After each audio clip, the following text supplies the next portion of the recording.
We are Mormon parents. We were married in the temple in May of 1987. We've always been active in the church. We've held various callings. I actually just got released not too long ago from teaching the 16 and 17-year-olds, which I love doing that, and he is serving. I'm a cub master, again, second time around. You know, our experience when our son came out, and actually to kind of preclude that a little bit, we knew that something was wrong with Tyler. He'd always been a very, very happy kid. And he just didn't seem quite so happy, and we didn't really know what was wrong with him. He was actually struggling in school and having some other issues. So, a little backstory on myself. You know, I grew up with a group of people that we really didn't care for gays at all. And, you know, I never physically did harm to anybody, but I'm sure emotionally I've harmed some gay people. And I kind of hated them. I kind of had just had this total disgust. I mean, literal, I couldn't stand it. The thought of it just really made me sick.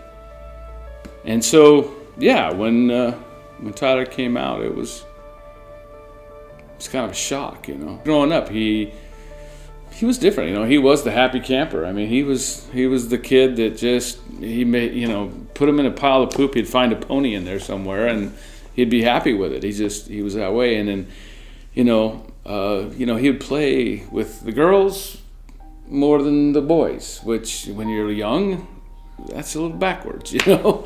But, you know, I always had these thoughts like maybe I should hand him a Tonka trunk more often, or a G.I. Joe instead of the Barbie.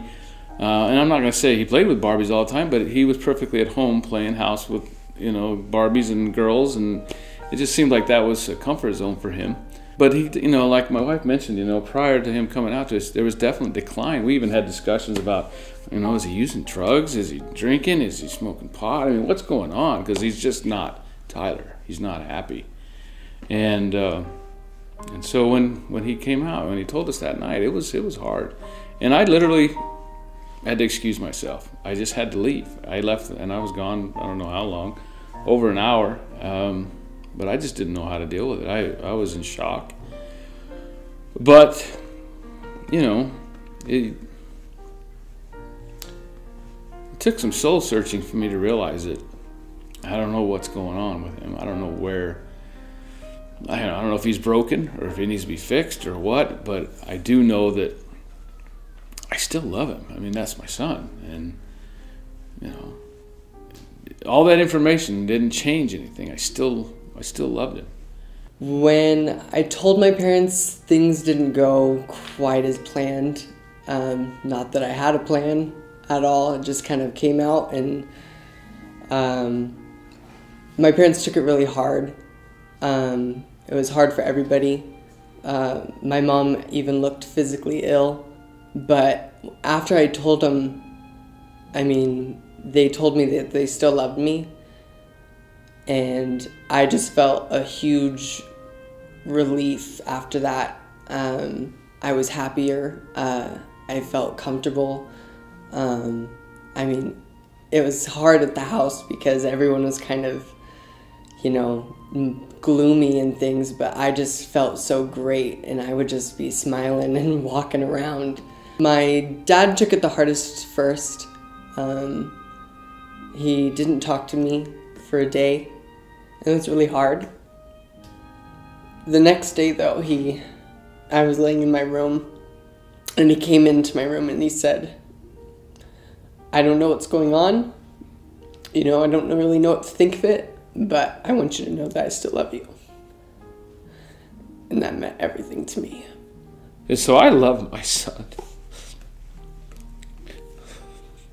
And I'll tell you, I don't know if I can accept everything. I don't even know if I fully understand it.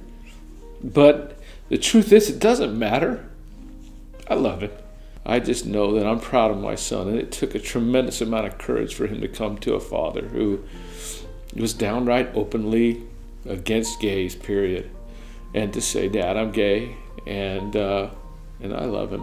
When he finally did come out to us, what was interesting to me was I remember the very next day after he had come out, you could just see it was almost as if his light had been turned back on again. He was just happy. He was smiling when he came in, And that had a huge impact on me when I realized that, for so long that he had been, kind of struggling with that. After he came out and he got that off his chest, we got Tyler back. I mean, we got that happy-go-lucky guy that just loved everybody and was just happy, and it changed him back to the guy we were missing.